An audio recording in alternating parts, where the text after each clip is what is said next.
بسم اللہ الرحمن الرحیم۔ معزز سامعین السلام علیکم۔ ایک اور نئے قصے کے ساتھ آپ کی خدمت میں حاضر ہیں۔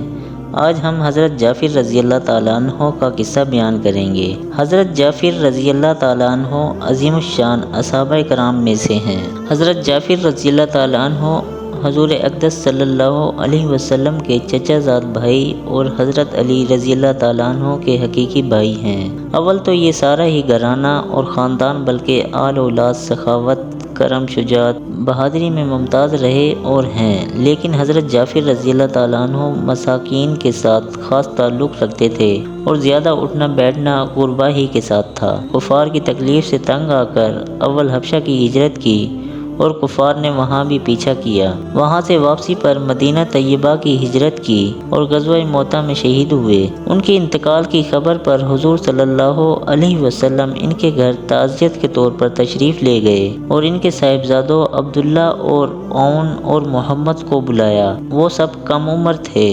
ان کے سر پر ہاتھ پھیرا اور برکت کی دعا فرمائی۔ ساری ہی اولاد میں باپ کا رنگ تھا، مگر عبداللہ میں سخاوت کا مضمون بہت زیادہ تھا۔ اسی وجہ سے ان کا لقب قطب السخا، سخاوت کا قطب تھا۔ 7 برس کی عمر میں حضور اقدس صلی اللہ علیہ وسلم سے بیعت ہوئی۔ انہیں عبداللہ بن جعفر رضی اللہ تعالیٰ عنہ سے کسی شخص نے حضرت علی کرم اللہ وجہہ کے یہاں سفارش کرائی۔ ان کی سفارش پر اس کا کام ہو گیا تو اس نے نذرانہ کے طور پر 40,000 درہم بھیجے۔ انہوں نے واپس کر دیے کہ ہم لوگ اپنی نیکی کو فروخت نہیں کیا کرتے۔ ایک مرتبہ کہیں سے 2,000 درہم نذرانہ میں آئے، اسی مجلس میں تقسیم فرما دیے۔ ایک تاجر بہت سی شکر لے کر آیا مگر بازار میں فروخت نہ ہوئی۔ اس کو فکر و رنج ہوا۔ عبداللہ بن جعفر رضی اللہ تعالیٰ عنہ نے اپنے کارندوں سے کہا کہ ساری شکر اس سے خرید لو اور لوگوں میں مفت لٹا دو۔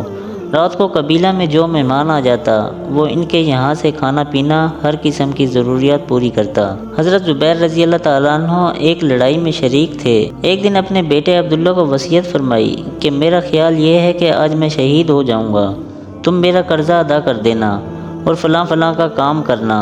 وصیتیں کر کے اسی دن شہید ہو گئے۔ صاحبزادے نے جب قرضے کو جوڑا تو 22 لاکھ درہم تھے، اور یہ قرضہ بھی اس طرح ہوا تھا کہ امانت دار بہت مشہور تھے۔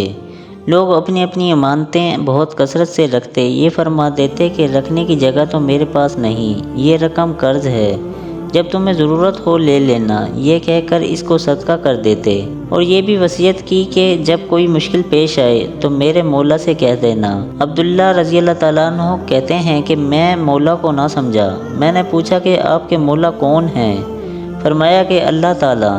چنانچہ حضرت عبداللہ رضی اللہ تعالیٰ عنہ نے تمام قرضہ ادا کر دیا۔ کہتے ہیں کہ جب کوئی دقت پیش آتی میں کہتا کہ اے زبیر کے مولا، فلاں کام نہیں ہوتا، وہ فوراً ہو جاتا۔ یہ عبداللہ بن زبیر رضی اللہ تعالیٰ عنہ کہتے ہیں کہ میں نے ایک مرتبہ ان عبداللہ بن جعفر رضی اللہ تعالیٰ عنہ سے کہا، میرے والد کے قرضہ کی فہرست میں تمہارے ذمے 10 لاکھ درہم لکھے ہیں۔ کہنے لگے کہ جب چاہو لے لو۔ اس کے بعد معلوم ہوا کہ مجھ سے غلطی ہوئی۔ میں دوبارہ گیا، میں نے کہا کہ وہ تو تمہارے ان کے ذمے ہیں۔ کہنے لگے میں نے معاف کر دیے۔ میں نے کہا کہ میں معاف نہیں کراتا۔